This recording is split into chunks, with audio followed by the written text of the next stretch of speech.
Muy buenas noches, bienvenidas y bienvenidos a esta nueva transmisión sobre Venezuela desde una perspectiva de derechos humanos, noticias del país con una óptica desde los derechos humanos. Mi nombre es Marino Alvarado Betancourt, soy abogado, soy activista de derechos humanos, realizo esta transmisión desde la ciudad de Caracas. Hoy estaremos conversando sobre una nueva convocatoria a una jornada nacional de protesta por parte de trabajadores, también sobre el informe del Observatorio de Conflictividad Social, cuánto fueron las protestas en febrero del 2026, también sobre la emergencia sindical declarada por 8 federaciones del magisterio. También estaremos hablando sobre la actividad que realizaron familiares de los presos políticos frente al Ministerio de Asuntos Penitenciarios. Esto es parte de la agenda informativa. Luego, en el segmento sobre educación en derechos humanos, conocer mejor nuestros derechos, cuáles son las instituciones y cuáles son los mecanismos para defender nuestros derechos, seguiremos hablando, como lo hemos hecho a lo largo de estos días, desde el lunes, sobre el derecho humano a la salud. Y estaremos hablando un poco qué nos dice Naciones Unidas sobre el derecho humano a la salud. Ya hemos visto qué nos dice la Constitución. Bueno, sobre esto estaremos también conversando hoy. Ayer tuvimos una invitada especial, la dirigente gremial de presidenta del Colegio de Enfermeras, Ana Rosario Contreras. Mañana voy a hacer un programa no especial, pero sí voy a hablar específicamente, vinculado también al derecho a la salud, porque tiene que ver con las instituciones donde nosotros debemos exigir nuestros derechos, pero vamos a conocer mejor a la Defensoría del Pueblo y al Ministerio Público, a la Fiscalía General de la República. Estaremos hablando sobre estas dos instituciones un poco para que conozcamos qué papel deben desempeñar y cuáles son los mandatos que tienen quien vaya a asumir la nueva responsabilidad como fiscal general de la República y la nueva responsabilidad como defensor o defensora del pueblo. Entonces mañana estaremos hablando sobre estas dos instituciones. Hoy la agenda informativa vamos a empezarla con una nueva convocatoria nacional de protesta que están realizando organizaciones sindicales y gremiales y los variados comités de jubilados y pensionados que existen en nuestro país. ¿Para cuándo la Jornada Nacional de Protesta? Para este lunes 23. ¿Y desde dónde va a partir la jornada en el caso de Caracas? Desde la Plaza Morelos, al lado está la Defensoría del Pueblo de Caracas, desde la Plaza Morelos, muy cerca de los museos de Bellas Artes y Museo de Ciencias, hasta el Ministerio del Trabajo. Recordemos que la jornada del 12 de marzo fue hasta la Asamblea Nacional. En esta oportunidad, los y las trabajadoras están convocando a esta jornada hasta el Ministerio del Trabajo. ¿Por qué se escogió el lunes? Porque ese día se va a reunir la denominada Comisión Tripartita. La Comisión Tripartita está conformada por representantes del gobierno, representantes de Fede Cámaras, que es el mayor sindicato patronal, así se le denomina, y las organizaciones sindicales. Esta reunión tripartita se va a realizar el lunes 23. Por eso, las organizaciones sindicales convocan esta jornada de protesta para el día lunes. va a ser a nivel nacional.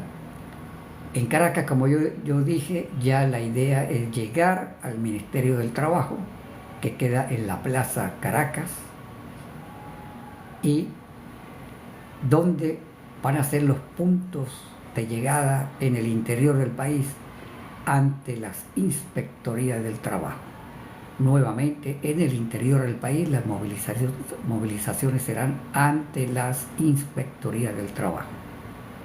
Entonces, ya saben, están convocados y convocadas para esta nueva jornada nacional de protesta el 23 en la mañana.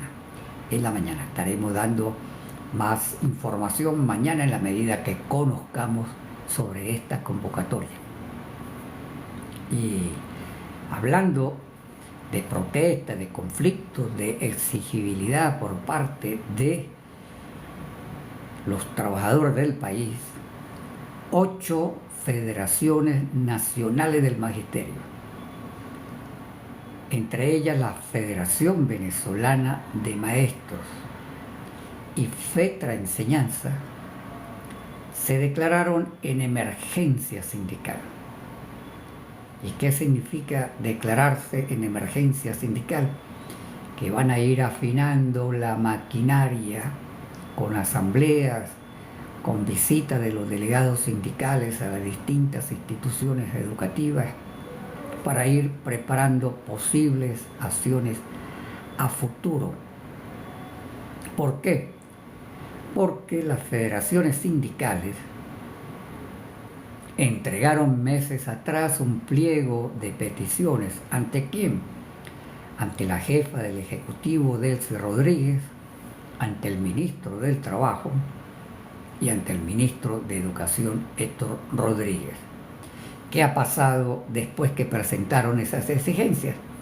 Nada. No le han dado respuesta. La actitud tanto de Delcy Rodríguez como de los dos ministros ha sido silencio absoluto frente a estos reclamos del magisterio.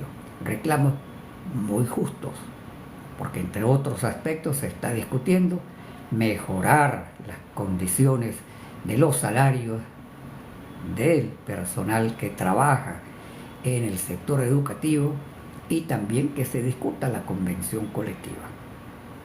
Entonces, ya como saben, en el mundo de los trabajadores de la educación hay una declaratoria de emergencia.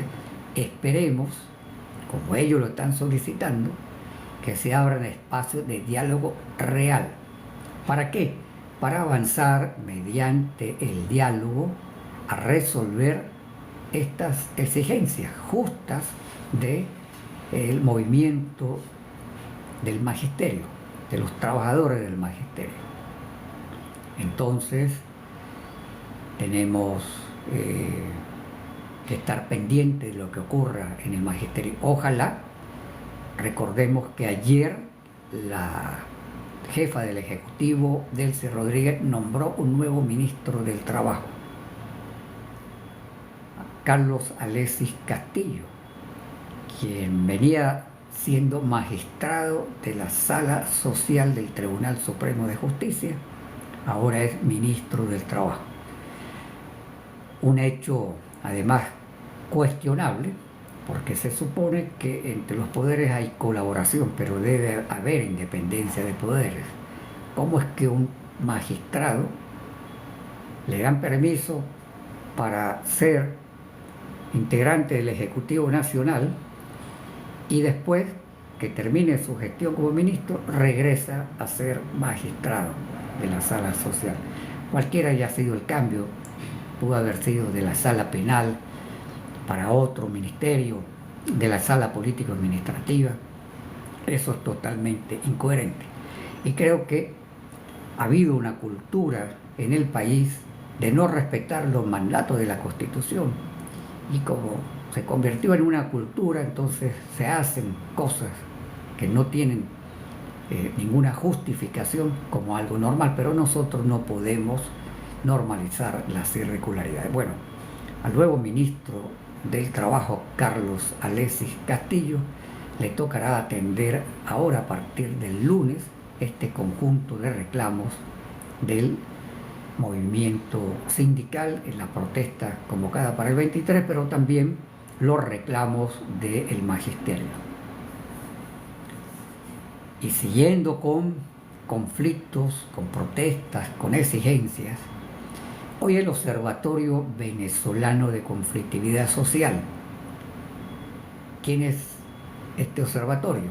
Bueno, una organización que se encarga de monitorear, de llevar el pulso de la protesta en el país. Y el Observatorio de Conflictividad Social dio a conocer hoy su informe de las protestas realizadas en febrero del 2026. ¿Cuántas protestas se realizaron en el país en febrero del 2026? 599 protestas. 599 protestas se realizaron en febrero. Comparándola con febrero del 2025, hubo un aumento de 252%. Escuchas. Comparado con febrero del 2025, hubo un aumento de 252%. ¿Por qué creen ustedes este incremento tan alto en la protesta? Porque la población se ha venido sacudiendo el miedo que le impusieron con la sistemática represión que hubo en el 2024-2025. Y entonces el ciudadano, que está necesitado de reclamar derechos, ha estado reclamando derechos. Ahora, ¿cuáles son la mayor cantidad de protestas? Por derechos civiles y políticos. Están muy vinculadas estas cantidades de protestas. El 71% de las protestas fueron por derechos civiles y políticos, relacionadas a exigencia de libertad de presos políticos, a exigencia de justicia, a exigencia de libertad de expresión y otro tipo de exigencias vinculadas a derechos civiles y políticos. Recordemos que nuestra Constitución y los convenios internacionales de derechos humanos lo garantizan derechos civiles y políticos y derechos económicos, sociales y culturales. Entre los derechos civiles y políticos tenemos libertad de expresión, derecho a la manifestación, libertad de asociación, ¿verdad?, derecho a la identidad y otro conjunto de derechos, derecho a la justicia. Entre los derechos económicos, sociales y culturales tenemos derecho a la salud, a la educación, al trabajo, a la vivienda, derecho a la alimentación y otros derechos que están establecidos en nuestra Constitución y en los convenios internacionales de derechos humanos. Bueno, el 71% de las protestas realizadas en febrero del 2026, ya dije 599, fueron por derechos civiles y políticos, 71%. El otro 29% fueron derechos económicos, sociales y culturales. ¿Cuáles fueron las zonas del país donde más hubo protestas? Encabezó el estado Miranda. En segundo lugar, el distrito Capital. Y en tercer lugar, el estado Táchira. Fueron las tres zonas del territorio nacional donde más hubo protestas en febrero del 2026. Ya esperaremos en abril el informe del Observatorio de Conflictividad Social sobre las protestas en marzo. Muy posiblemente vamos a tener más de esas 599 que hubo en el mes de febrero. Hablando de protestas, seguimos. ¿Quiénes protestaron hoy? Los familiares de los presos políticos. ¿Dónde? Frente al Ministerio de Asuntos Penitenciarios. ¿Qué reclamaban o qué denunciaban? En primer lugar, reclamaban que se garantice atención de salud de urgencia a un conjunto de presos políticos que están en situación delicada de salud y no se les atiende, que necesitan no solamente medicamentos, sino intervenciones quirúrgicas, y solicitaron su libertad, mientras se tramita su libertad, que se atiendan las situaciones de salud. ¿Qué denunciaron los familiares de los presos políticos hoy frente al Ministerio de Asuntos Penitenciarios? Que siguen las prácticas de tortura en cárceles como El Rodeo. Por cierto, que hicieron una especie de obra de teatro, vamos a llamarla así, frente al ministerio. Se encapucharon. ¿Y por qué se encapucharon? ¿Sabía usted que en la cárcel del Rodeo los familiares, para ir a visitar a los presos, los encapuchan? Sí, los encapuchan. Tienen que caminar un largo pasillo encapuchados. Imagínense que usted vaya, que tenga lamentablemente que visitar a un familiar que por alguna circunstancia ha caído detenido, y usted, cuando llega a visitarlo, usted tenga que le pongan, no es que usted tenga, es que le ponen una capucha. Usted no ve absolutamente nada. La llevan por un pasillo y usted va a llegar a un lugar donde también van a traer un preso, que ¿cómo viene el preso? Encapuchado, que no ve el trayecto para llegar a ese lugar. Y en la cárcel del Rodeo no hay un contacto físico entre el preso y el familiar. Si usted tiene muchos años con un familiar preso en la cárcel del Rodeo, usted no es que va a llegar con el entusiasmo de sentir el calor humano de esa persona que está presa. No, usted está separada por un vidrio, tiene un teléfono y habla con el preso que está al otro lado. ¿Y el preso tiene libertad para hablar? No, al lado hay un carcelero que está encapuchado. Entonces, imagínense ustedes esa imagen, que usted va a visitar al preso, lo encapuchan, al preso también lo encapuchan, lo tiene al frente a su familiar, usted está hablando por teléfono porque no puede tener el contacto físico con ese familiar, y tiene un funcionario que está encapuchado, bien armado, al lado del preso o al lado del familiar, alguna de las dos situaciones, y no hay libertad. Entonces, si estamos diciendo que hay denuncias de tortura en la cárcel del Rodeo, ¿usted cree que un preso que lo han torturado va a detallar cómo ha sido torturado en esa cárcel donde están sus carceleros, sus torturadoras? Bueno, sobre esto fue parte de las denuncias que hicieron los familiares de los presos políticos, que no terminan de exigir la libertad de los presos políticos y no van a terminar. Mantienen sus vigilias frente al SEBIN, en el caso de Caracas, en el Rodeo y en otros lugares, por lo menos en el caso de Caracas. Entonces, de esto consistió la protesta que realizaron hoy los familiares de los presos políticos, como dije, frente al Ministerio de Asuntos Penitenciarios. Continúan las críticas y cuestionamientos, hasta la última información, por la designación del general Gustavo González López como ministro de la Defensa. Siguen varias organizaciones. Ayer hablábamos de los cuestionamientos que hizo la organización Provea.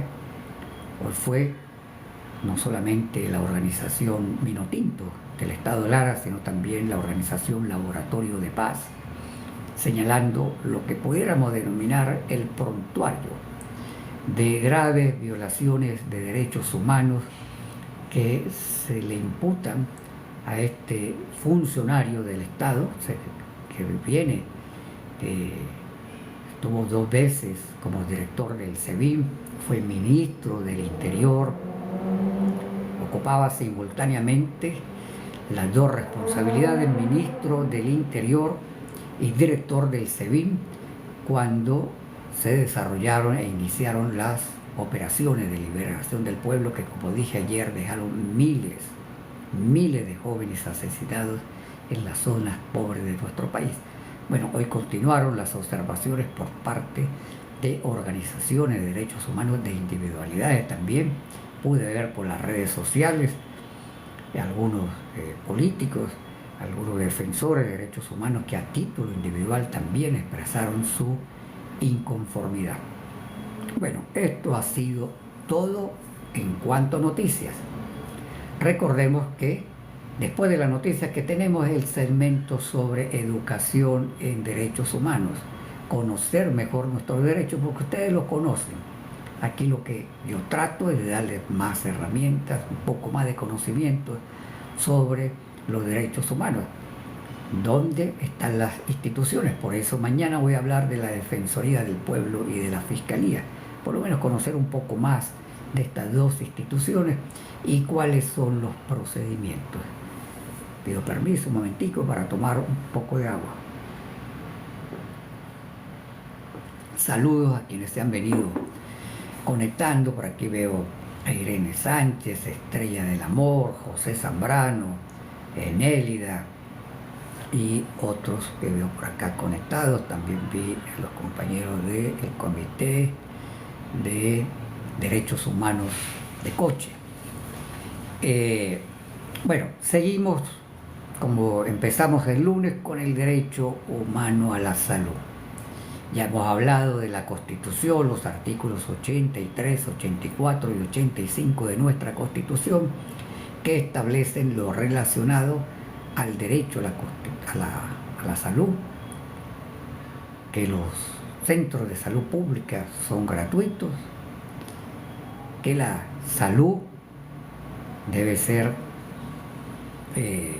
un derecho al cual debemos acceder y por lo tanto el Estado debe adoptar políticas públicas para que todos tengamos posibilidad de acceder al derecho a la educación, a la salud, y que desde el punto de vista de instituciones tenemos instituciones públicas e instituciones privadas de salud. Ayer tuvimos a Ana Rosario Contreras, presidenta del Colegio de Enfermeras, indicándonos cómo está la situación de los hospitales, por lo menos en Caracas, y cómo está la situación de las propias enfermeras. Bueno, hoy les quiero hablar sobre qué nos dice Naciones Unidas sobre el derecho humano a la salud. Y particularmente quiero que ustedes sepan que existe una relatoría que se denomina, escúchense bien el nombre porque es bien interesante, se denomina Relatoría Especial sobre el derecho al disfrute más alto del nivel posible de salud física y mental. Relatoría Especial sobre el derecho al disfrute al nivel más alto disponible sobre salud física y mental. Y aquí quiero hacer énfasis en esto: salud física y salud mental. A veces nos olvidamos de la salud mental. La salud mental es muy importante. De hecho, muchas de las situaciones que teníamos de crisis en el 2016, 2017, 2018, bueno, toda esta situación que hemos tenido en Venezuela, parte de lo que decían los médicos dedicados a atender la situación salud, los psicólogos, es que había problemas difíciles, situaciones difíciles en materia de salud mental en el país por tantas situaciones.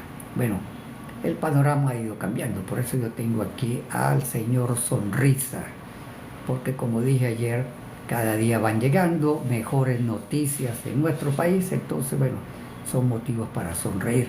Pero es muy importante, la salud no es solo física, la salud también es mental. ¿Qué nos plantea y cuál es el papel de esta relatoría de Naciones Unidas? Yo he explicado, si no me equivoco, el día lunes expliqué que la Relatoría de Naciones Unidas son funcionarios de Naciones Unidas que le hacen un monitoreo a la situación de derechos humanos en el mundo, monitorean todos los países de Naciones Unidas sobre un determinado derecho. Hablaba del relator de Naciones Unidas para el derecho al agua, pero también tenemos esta relatoría especial sobre el derecho a la salud. ¿Y quién es la relatora?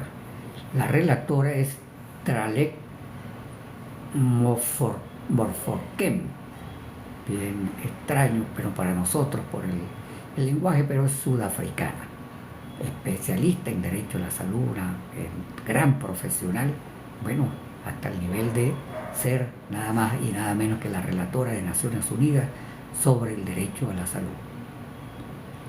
Naciones Unidas, con esta relatoría, que persigue por un lado ayudar a los estados. Recordemos que Naciones Unidas siempre va a jugar un papel de asesoría técnica a los estados para que los estados hagan las cosas de la mejor manera.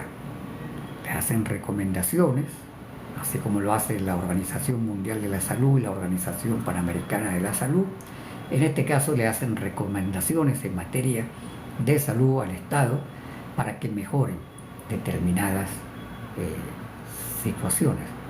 ¿Cuál es la ventaja de un relator? Que como tiene mirada mundial sobre un derecho, él no solamente conoce las fallas que hay en un país, en este caso sobre el derecho a la salud, sino que conoce lo que se conoce como las buenas prácticas, experiencias positivas, políticas positivas, medidas positivas que se han adoptado en otros países, y le dicen a un estado como Venezuela: mira, en Italia el gobierno adoptó tal medida en materia de salud para este tipo de pacientes y el resultado es muy positivo. En Uruguay está este tipo de prácticas en los hospitales que garantiza que la atención a la salud sea mucho más efectiva. Entonces, esa mirada mundial que tienen los relatores le permiten asesorar a los gobiernos.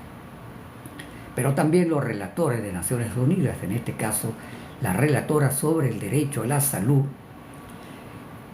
también recoge información y saca anualmente un informe sobre el derecho a la salud en el mundo. Recoge información, describe la situación de derecho a la salud en los países. Como tiene mirada mundial, permite identificar también lo que se denomina patrones, esos elementos comunes, que dice, bueno, aquí se está avanzando, aquí tenemos problemas, y todo eso se lo van comunicando al Estado. Pero también nos sirve a nosotros, a los individuos, a las organizaciones, a los consejos comunales, a los comités que trabajan en derecho a la salud, a los gremios de la salud, porque va dando orientaciones sobre el derecho a la salud para exigirle al Estado. Porque si en un informe saca, por ejemplo, y le recomienda al Estado venezolano un conjunto de medidas, y nosotros asumimos esas recomendaciones y se las reclamamos, luchamos para que esas recomendaciones sean implementadas, entonces vamos a tener la posibilidad de mejorar también. Pero algo muy importante, si usted está en un consejo comunal, si usted está en un comité, como está aquí los compañeros del Comité de Derechos Humanos de Coche que han trabajado el derecho al agua, si usted pertenece a un gremio de la salud, es muy importante que sepan que las relatorías, algunas relatorías, y en este caso la Relatoría del Derecho a la Salud, recibe también denuncias específicas sobre una situación de salud. No sobre un caso, sobre una situación de salud. Por ejemplo, antier decía que los pacientes de diálisis en Barquisimeto denunciaban que como consecuencia de los apagones, su situación de salud estaba en riesgo porque no podían hacerse la diálisis. no había plantas eléctricas, y si las había no le hacían mantenimiento. Entonces esa es una situación de salud que muy bien puede denunciarse ante la Relatoría del Derecho a la Salud. ¿Qué hace el relator cuando el relator recibe una denuncia? Él le comunica al Estado venezolano que ha recibido la denuncia. Generalmente son comunicaciones que se le dirigen en términos de preguntas.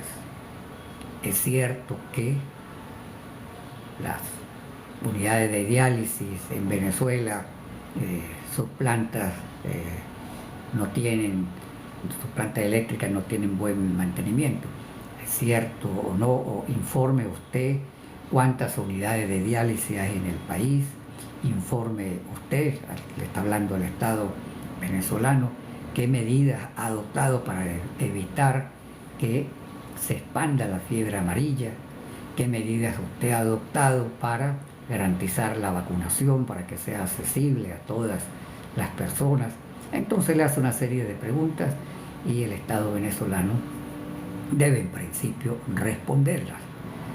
Entonces la respuesta que da el Estado venezolano a veces nos sirve para tener información que no hace pública, ¿verdad? Pero que al responderle a Naciones Unidas da una serie de informaciones que, como dice por acá, de los centros asistenciales de salud pública que no cuentan con plantas eléctricas, nos dicen los compañeros del Comité de Derechos Humanos de Coche. Saludos al comité. Sigo saludando a quienes se van conectando, quienes están conectados. Dos elementos ya para finalizar, que es muy importante que sepamos en materia del derecho a la salud. Yo hablé el lunes de que los derechos humanos son integrales y es muy importante que nosotros, en nuestra mente, tengamos eso presente. Los derechos humanos son integrales, se conectan unos derechos humanos a otros. ¿Qué nos dice Naciones Unidas? El derecho humano a la salud está estrechamente relacionado con varios derechos. Yo solamente voy a nombrar algunos. Derecho a la alimentación. Si no tenemos alimentación adecuada, si no tenemos capacidad para comprar los alimentos, la canasta básica en Venezuela está en 600, la canasta alimentaria, perdón, $677 cuesta la canasta alimentaria, solo la alimentaria, para un hogar venezolano que de acuerdo al Instituto Nacional de Estadística serían de 5 personas. Otros economistas hablan de 4, pero bueno, agarremos los datos del Instituto Nacional de Estadística. $677 cuesta la canasta alimentaria. Si el venezolano, la familia venezolana, no puede acceder a la canasta alimentaria, se está poniendo en riesgo nuestro derecho a la salud. ¿Qué nos dice también Naciones Unidas en esto de la integralidad de los derechos? El derecho a la salud está estrechamente relacionado con el derecho al agua. Si no tenemos derecho al agua continua, suficiente y saludable, está en riesgo nuestra salud. También nos habla, y esto es muy importante, tiene que ver con esta jornada nacional de protesta que se está convocando para el 23 de marzo, el lunes en la mañana, que el derecho a la salud está muy relacionado a salarios y pensiones dignas, a salarios adecuados, que el trabajador pueda tener para sí, su familia, como dice la Constitución, los ingresos suficientes para garantizar el derecho a la alimentación y poder también atender las situaciones de salud. Y finalmente, quiero indicar un elemento, se me pasó, pero es muy importante. Naciones Unidas nos habla, y esto está en el acta constitutiva de la Organización Mundial de la Salud y también en los documentos de Naciones Unidas, que el derecho a la salud no es solo no tener enfermedad. El derecho a la salud es tener buenas condiciones físicas y buenas condiciones mentales. Y por lo tanto, Naciones Unidas hace mucho énfasis que un país que garantice derecho a la salud debe preocuparse no solo para atender a quien ya se enfermó, que por supuesto debe atenderlo de manera adecuada y oportuna, sino que debe prevenir que la persona se enferme, que la población se enferme. Por supuesto, el Estado no es responsable si usted es una persona que no cuida su salud y no toma algunas medidas, pero el Estado debe garantizar medidas preventivas de salud. Por ejemplo, el Estado debe vacunar.